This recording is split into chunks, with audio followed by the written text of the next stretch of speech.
আমার দিনের শুরুটা কিভাবে কাটে? এই প্রশ্নের একদম সিম্পল উত্তর হচ্ছে ঘুম থেকে উঠেই ঘরের যে কাজগুলো আছে ওগুলো শেষ করে একটা খুব সিম্পল ব্রেকফাস্টের জন্য বসে যাই।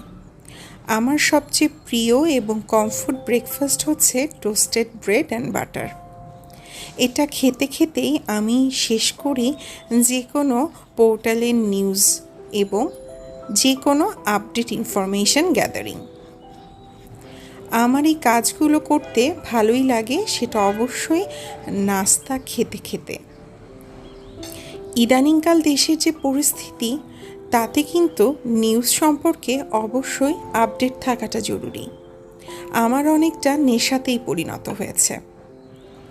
আরেকটা নেশার কথা বলি, সেটা হচ্ছে চা। আমার আবার সকালে এবং সন্ধ্যায় চা